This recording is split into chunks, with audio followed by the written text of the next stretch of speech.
turn to Matthew chapter 16. We're going to preach a short series. By short, I mean maybe 5-6 weeks on Sundays concerning the Lord's church. It was just a couple days ago that the church here was 50 years old. And for those that, I believe we only have 3 charter members, but it's a miracle of God that this church is here without a question. And we will, Lord willing, close the series of messages with a history of the church. I'll present some of it today. Been looking into the details of the church here, the churches that preceded it, and we'll present some of that in the second message. And at the end of this series, what we'd like to do is observe the Lord's Supper. But for the next several weeks, maybe 3 or 4, we'll be looking at just messages on the Lord's church. We're not going to go into any great detail as far as church truth is concerned. That's not the purpose. But just to preach a series of messages on the church. So we'll begin with Matthew 16, verses 13 through 18. When Jesus came into the coast of Caesarea Philippi. Now there's a definite reason, and I believe we'll see it, why he mentions where they are. Caesarea Philippi. He asked his disciples, saying, "Whom do men say that I, the Son of Man, am?" And they said, some, which would be separate from themselves, say, "Thou art John the Baptist." Some, Elias, again, separate from themselves. Others, separate from themselves, Jeremiah or one of the prophets. He saith unto them, not the some, not the others, but the disciples, "But whom say ye that I am?" Simon Peter answered and said, "Thou art the Christ, the Son of the living God."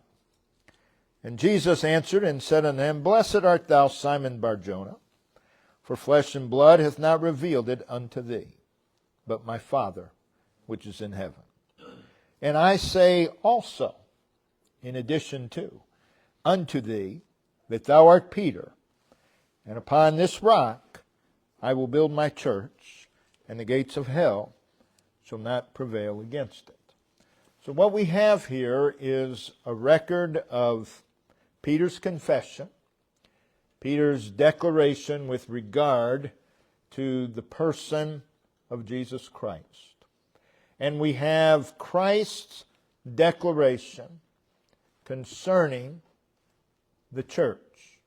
2 matters of great significance. And here, these 2 matters are connected. So what we read here again takes place, verse 13, in the coasts of Caesarea Philippi.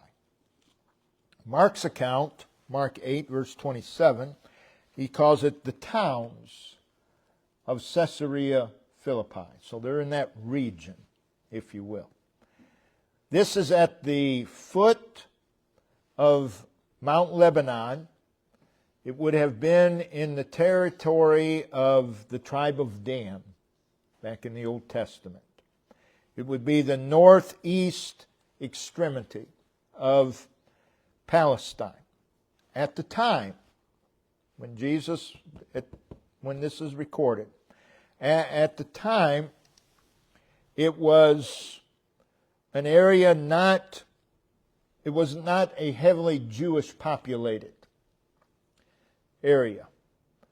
And it was the center of pagan temples and worship. What dominated this area at this time was a large temple to the Roman god Pan. The rear of that temple extended into a large crevice, like a cave. And the pagan worshippers considered that to be the gateway to the underworld. And it was called the Gate of Hades. Now that's significant for what Jesus is about to say. And here sacrifices were offered. So this is the setting. It is the setting of both Peter's confession concerning Christ, and it is the setting in which Christ declared what Christ declared concerning the church. So both Peter's confession and Christ's declaration stand in sharp contrast to the setting of the coast of Philippi. Our main thought will come from verse 18. And our subject is Jesus builds His church. But first of all, let's look at the context. Everything from verse 13 everything from verse 13 on is leading to verse 24. Follow me. And we've preached on that several times. In other words, it's a series of progressive steps. And these steps are taking us toward Christ. In verse 13, Christ initiates a conversation. He asked His disciples, "Whom do men say that I, the Son of Man, am?" Again, the disciples are distinct from men. They are distinct from the others. And He's asking the apostles, who at that time were the church, what is the public opinion? What is the public thought regarding who I am? Their answer is, we need to consider the question, why did Christ ask the question? Whom do men say that I am? What is public opinion concerning me? Is He concerned about public opinion? Or is He concerned about the apostles in the midst of public opinion? And I believe the second is His concern. He's concerned about the apostles, which at that time was the church.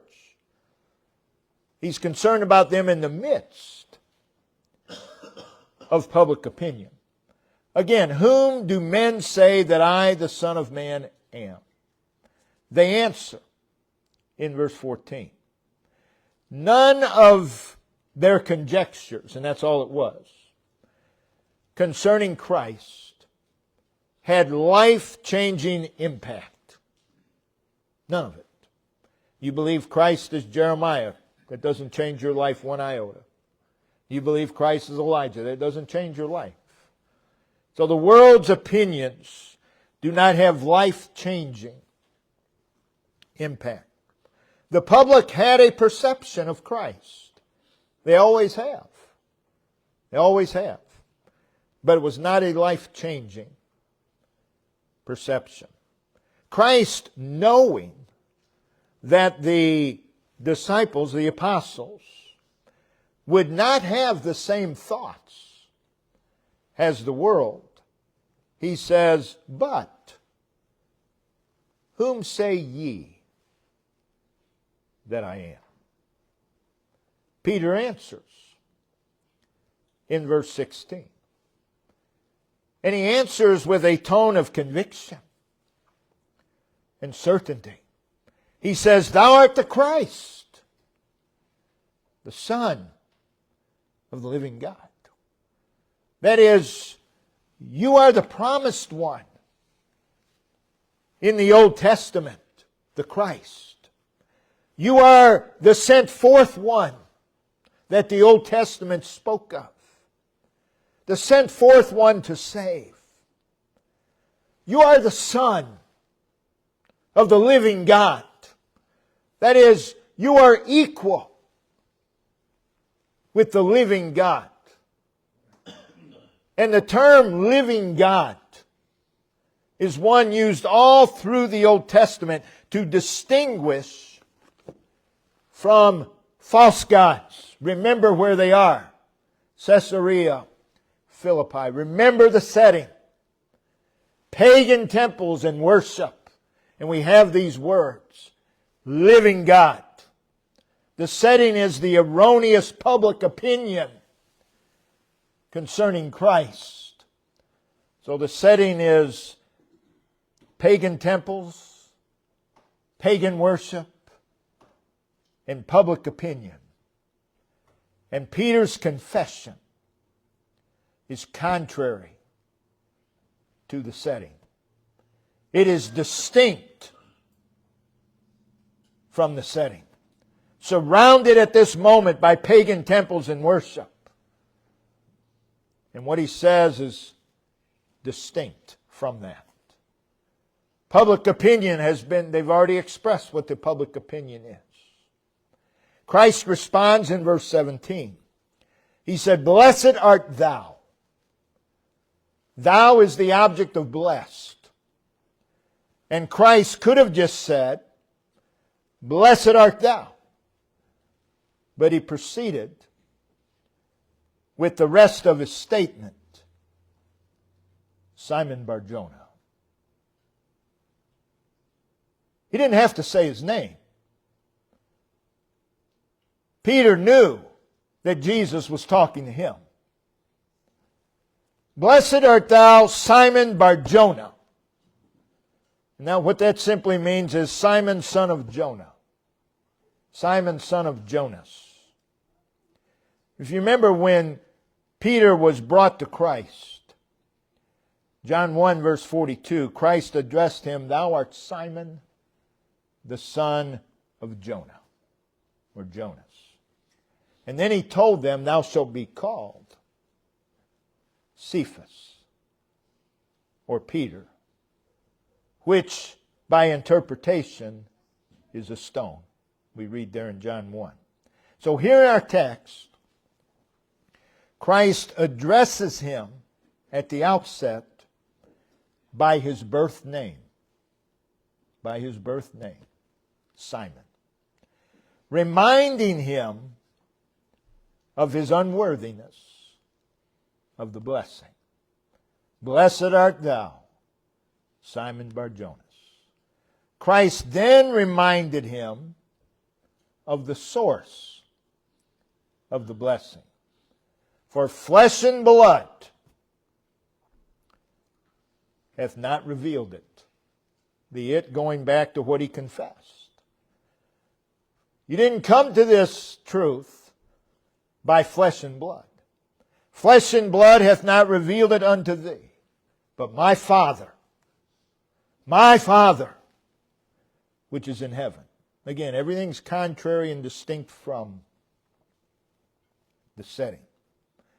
So the truth that he had come to know, Thou art the Christ, the Son of the living God, was due to a revelation from God.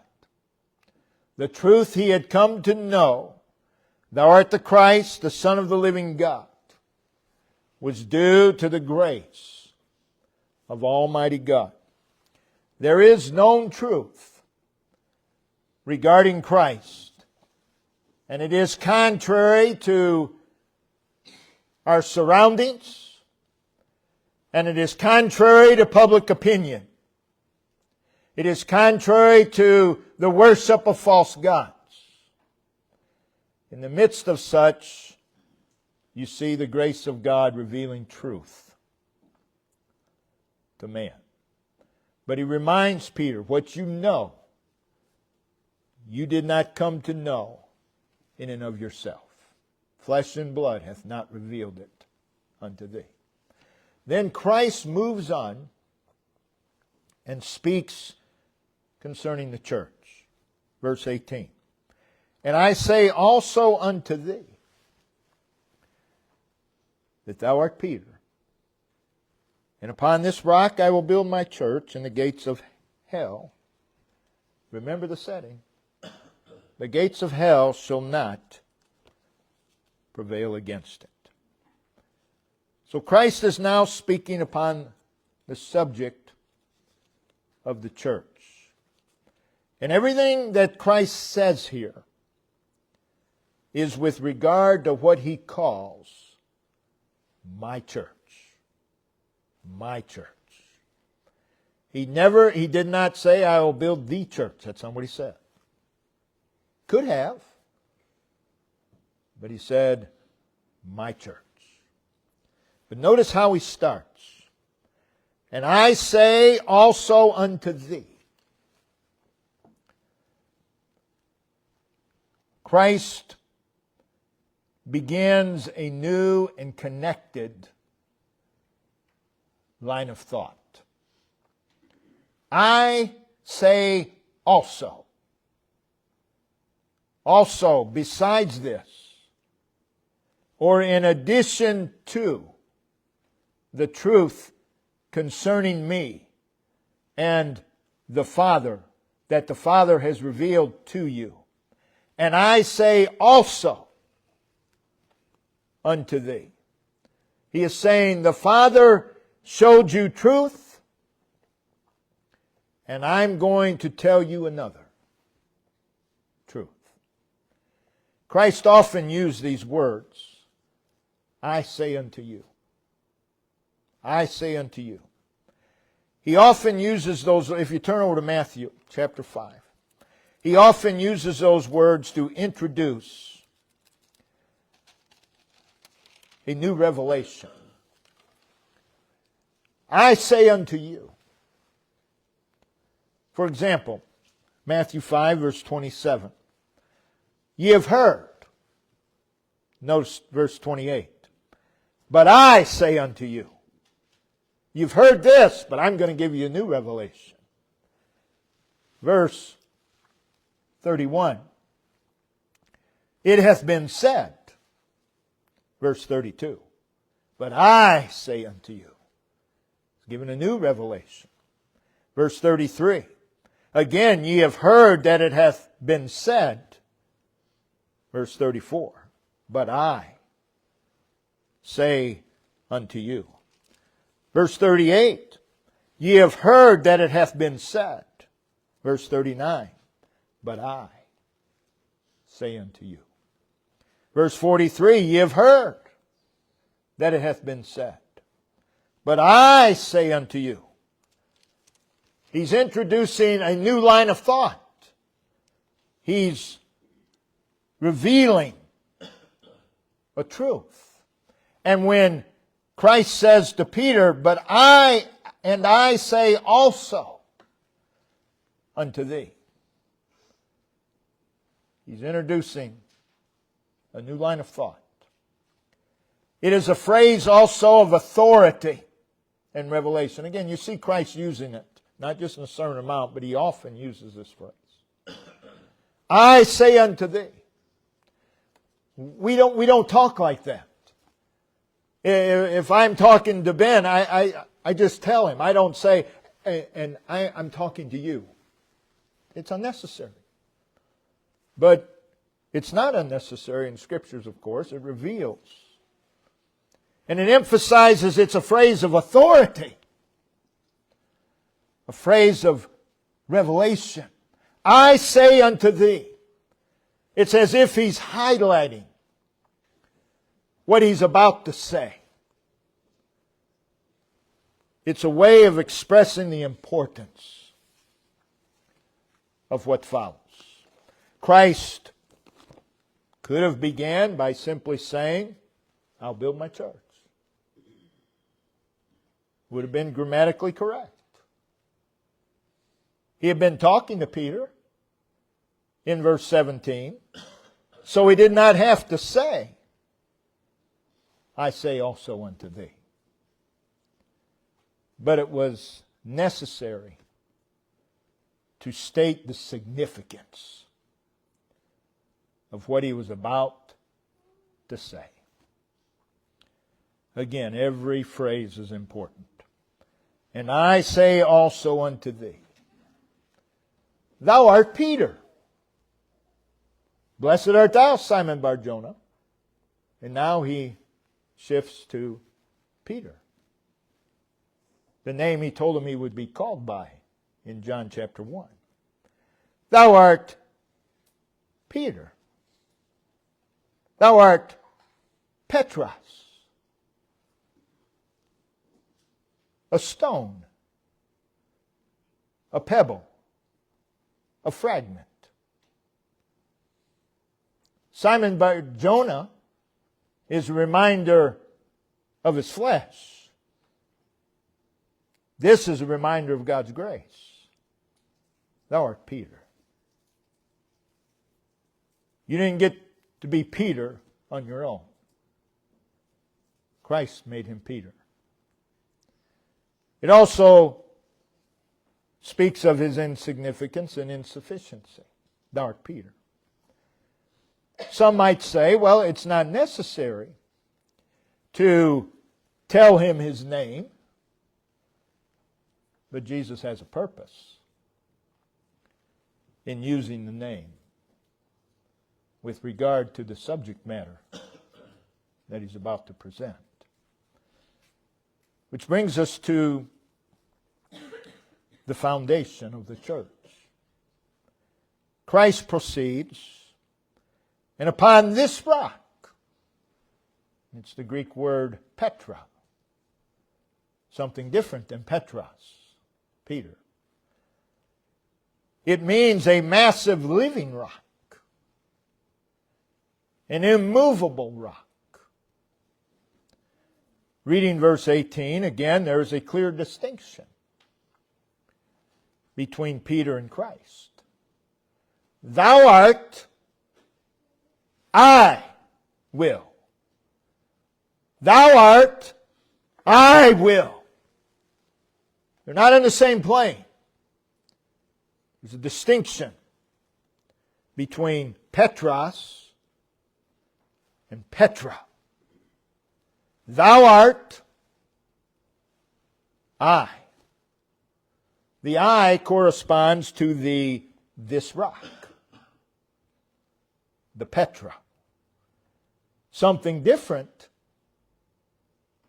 than Petros. Something different than Peter. And what a distinction it is. Thou art Peter, Petros, a detached fragment. And upon this rock, Petra, I will build my church. This rock is the substance upon which Christ will build. Jesus here, of course, is using an architectural analogy. He's using a construction image. And the rock is the foundation upon which he will build what he calls my church. Now, the foundation, of course, is the strongest part of the building. It's the most important part. Christ did not say, thou art Peter, and upon you I will build my church. Somebody said. The foundation of what Christ would do is not built upon a stone. It's not built upon one as fickle as Peter. You ought to be thankful that the Lord's church is not built upon the fickleness of man. This church would not be here if it was built upon the fickleness of man. So, the foundation is what Christ would build upon. It's the this rock. And the this rock is not a mere reference to Peter's confession. Thou art the Christ, the Son of the living God. Though I believe it's connected. It is a part of it, but it's not the foundation. What Jesus calls my church is not built upon a mere confession of faith. Though the confession may be true, because confessions change. Confessions of faith change. That's not the foundation. I believe Jesus points to Himself. Upon this rock, this Petra. And this goes back to what? Christ, the Son of the living God. The confession and what Christ says are connected. Christ is the foundation. And who is Christ? Who is Jesus? He is Christ, the Son of the living God. It's built upon Him. In Ephesians 2 verse 20, we read concerning the household of God, which was referring to the church at Ephesus, and are built upon the foundation of the apostles and prophets. That is, the truth held by the apostles and prophets, spoken of in a secondary sense, because he goes on to say, Jesus Christ Himself. It's not just Jesus Christ, but it is Jesus Christ Himself being the chief cornerstone. Jesus Christ Himself. Again, he could have just said Jesus Christ, the chief cornerstone. But there's emphasis. Jesus Christ Himself. He's the strongest part of the foundation. A cornerstone, of course, is the first stone set in a masonry foundation. It's precisely placed. It determines the position and the alignment of the entire structure, with all other stones being placed in reference to that cornerstone. Jesus Christ Himself is the chief cornerstone. It is the key to the support of the building. Jesus Christ Himself being ongoing, continuous, the chief cornerstone. Thou art Peter, Petros, a detached fragment, and upon this rock, Petra, I will build my church. Stones go into the building, but Petra is the foundation.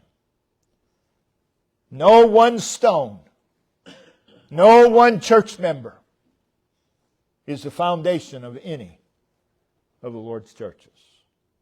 It's just not so. Christ is the foundation. Consider the builder. Thou art I, distinguishing himself from Peter. Thou art Peter, and upon this rock I, the Christ, the Son of the living God, will build my church. He did not say, thou art Peter, and you will build my church. But rather, when speaking of building what he would call my church, He distinguishes himself from Peter. Thou art, I will build. So the act of building goes beyond thou art. The act of building exceeds thou art. The thou and the I are separate entities in relation to the verb will. They're separate. Peter is not the foundation. Peter is not the builder. And no man is the founder or the builder. The act of building is not accomplished by the talents of man. It's not accomplished by the abilities of man. Jesus said, I will build. I will build. Thou art, I will build. Now, to build is a systematic grouping of parts, a systematic grouping of material into a functional entity. The very word implies a plan. You don't build without a plan. It implies a plan. It implies material. You have to have something with which to build. It implies cost. It implies time. There are procedural steps, or there is a distinct and definite order. I will build. It is an orderly process. Thou art, I will build my church. Now, though Christ speaks in future tense, I believe that He had already organized the first church. But He's making a new revelation concerning that. Here, I say unto thee. In Luke 6, verse 13, after spending the night in prayer, Jesus called unto Him His disciples, and of them He chose 12, whom He named apostles. And we're told in 1 Corinthians 12:28, God has set some in the church, not all. First, apostles. And we learn from reading the Scriptures, these had been baptized by John. John prepared the material of which Christ would use in building. So this was the organization of what Jesus calls my church. And though He speaks in future tense, you can speak in future tense and it not necessarily be in the sense of commencement, but in the sense of continuance. In other words, it's progressive future, such as Psalm 23:1. I shall not want. That's continuous. Or Psalm 23:4. I will fear no evil. It's future tense, but it's progressive. It's ongoing. Or Matthew 1:21. He shall save His people. It wasn't a one-time thing. It was a continuous. He shall save His people from their sins. So Christ, by using the future tense, Christ continues to build His church. And He's been doing so now for over a period of about 20 centuries. That brings us to the nature of the church. Jesus states, I will build my church. It's the first time the word church occurs in the New Testament. And it's Jesus who uses the word. It is the Greek word ekklesia, which is a combination word, ek, meaning out, and lesia, meaning to call out. The Greeks used it in reference to an assembly. In the King James Bible, it's a word that occurs 115 times in the New Testament. 3 times, Acts chapter 19, verse 32, verse 39, verse 41, it is translated assembly. And only 3 times that it's translated assembly. The other, and none of those 3 times has reference to a church. It has reference to a town meeting in the city of Ephesus. The other 112 occurrences of ecclesia are translated church or churches. And every one of those cases, it is used as an assembly or assemblies. That's always the case in the New Testament. Always. No exceptions. It is the gathering of an assembly for a specific purpose. So when Jesus said, I will build my church, He's speaking of the nature of the assembly. What Jesus calls my church must not be, because it's an assembly. An assembly has to assemble. And an assembly has to assemble somewhere at a certain time. You cannot have an assembly without there being an assembly. Can't do it. So it must not be confused with the family of God, which is all the children of God in heaven and on earth at any given time. Nor should it be confused with the kingdom of God, all the saved on earth at any given time. Neither the family nor the kingdom of God assemble on the earth. Doesn't happen. We read in Acts 15:22, then it pleased the apostles, they were church members, and elders, they were church members, with the whole church, that's the other members, to send chosen men of their own company, their own assembly, to Antioch. In Romans 16:23, we read of the whole church. The whole church. Talking about an assembly. 1 Corinthians 14:23, the whole church be come together. The whole church. Is that talking about all the family of God? Of course not. Is it talking about all the kingdom of God, all the saved on earth? Of course not. The whole church come together. He's speaking of local assemblies. When Jesus said, I'll build my church, He's not speaking of something that never assembles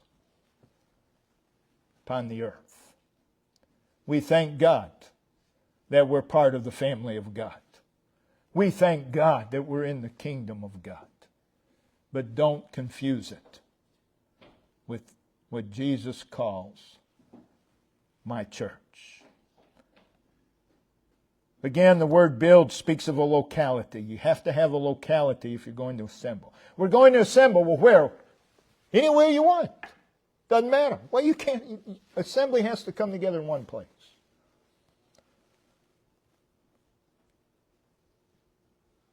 You can't say, well, you can say it, but it's erroneous.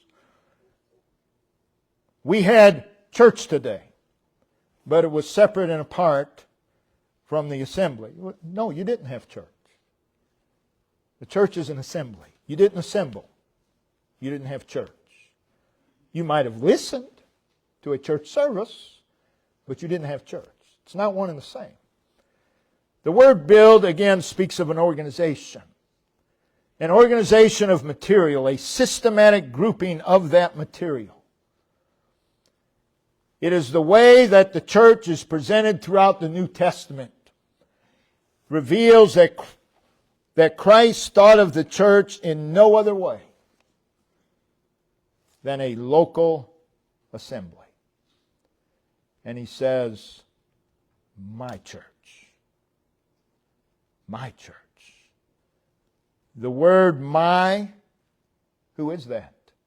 Christ, the Son of the living God. It distinguishes it from all others. The word church is used 23 times by Christ. This is the first time, Matthew 16:18. It's a word He uses 23 times. He used the word twice in Matthew 18, verse 17. Once here in Matthew 16:18. Used the word 20 times in Revelation. But in Matthew 16:18, it is my church. It's His. It's His. It does not belong to any other person. It doesn't belong to any other person. It does not belong to a denomination. It does not belong to a board. It does not belong to a convention. It's His.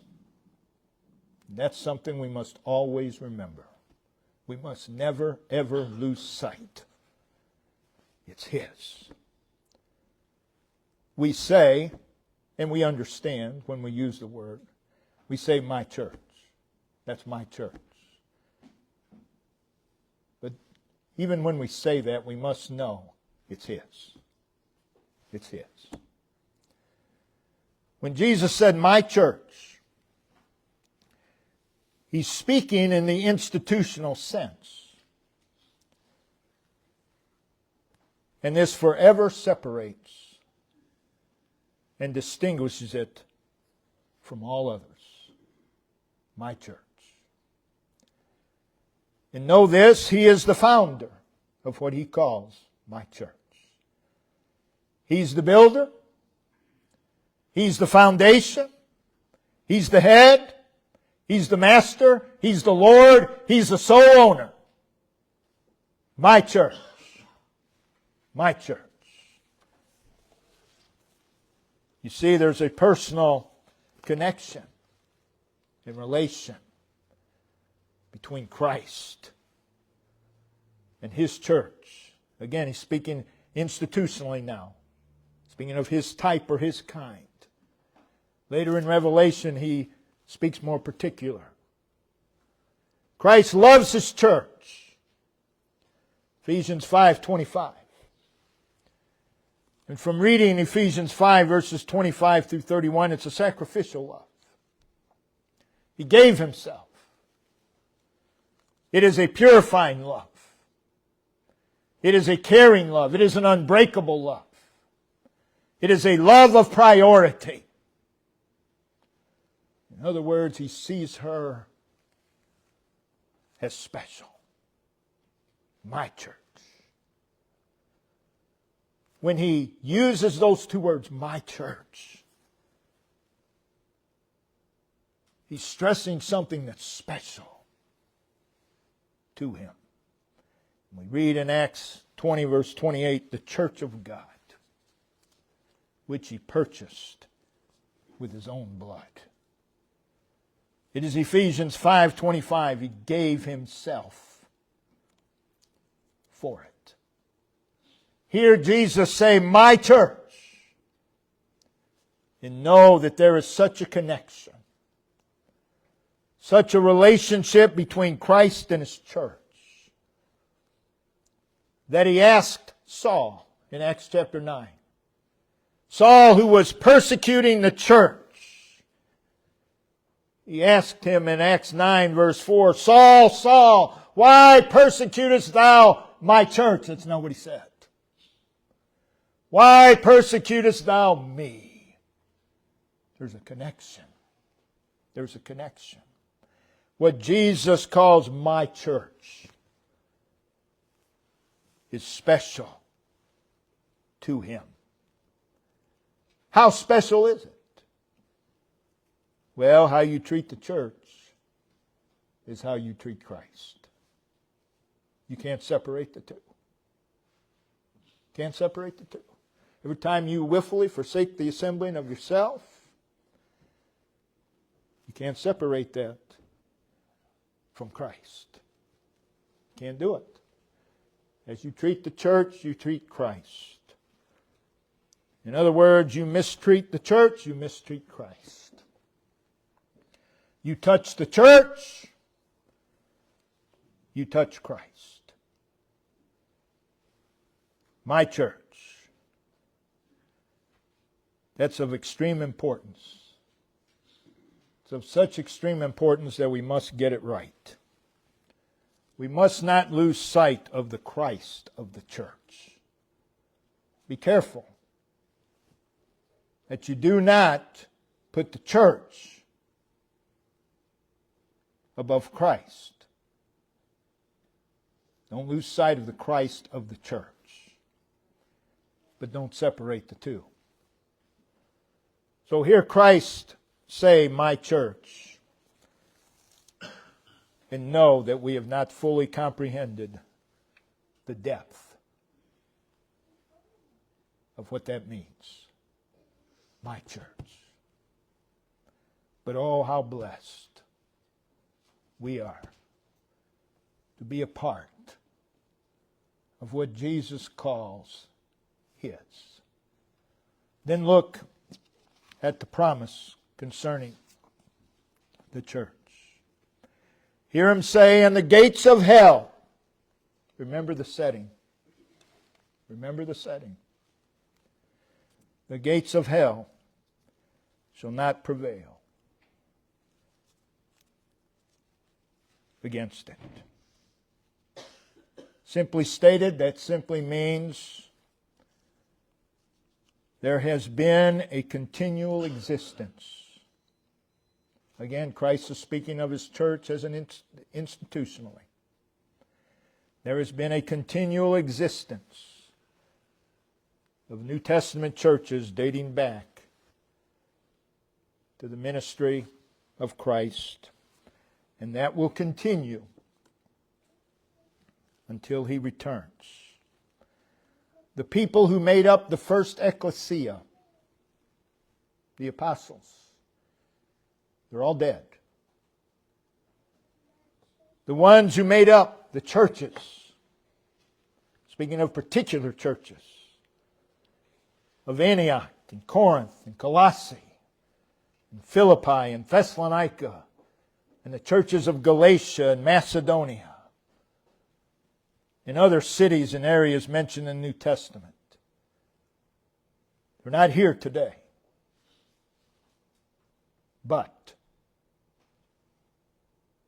Matthew 16:18, Christ is speaking of His church institutionally. The kind of church that Jesus established and called my church, it still exists today and has been since Christ organized it. It's just like Adam and Eve. They were members of the first family, but they're gone. Nevertheless, the family still exists. And it has throughout the ages. And will continue. Even though the first members are gone. So hear Jesus say, my church. And know that in spite of the winds and the rains and the floods in the plans of man. You think about it again, the plans of man. The gates of hell shall not prevail against it. The gates in the Old Testament and even in the New Testament. So the city, it's where the politicians met. It's where the planners met. It's where people held meetings at the gates. The plans of man will not prevail against it. The persecutions cannot overthrow it. Why? The stability is in the foundation. The stability is in this rock. This rock. So what we read in Matthew 16:18 is a declaration that the church that Jesus established is not on the level of all other activities in life. Don't do that. Don't put the activities of life on the same level as the church. Don't put the activities of life above the church. Jesus says it's my church. It's special. It's different. There's nothing on its level. My church. It's not some cheap thing that we can treat as optional, or that we ought to treat as optional. It's not optional. It shouldn't be. My church. It's special. And that ought to mean something to us every time we assemble. That ought to mean something. And it really doesn't matter what everyone else thinks. Doesn't change what I should say. Doesn't change what Jesus said. It's mine. It's mine. Let the world have their opinions. But Jesus says it's mine. It's mine. Let groups of people try to overtake it. Hear Jesus say, it's mine. It's not yours. It's not yours. Let a pastor try to overtake it. It's not his. It's not the deacon's. It's his. And I thank God that that is so. Brother Dave, if you'd come and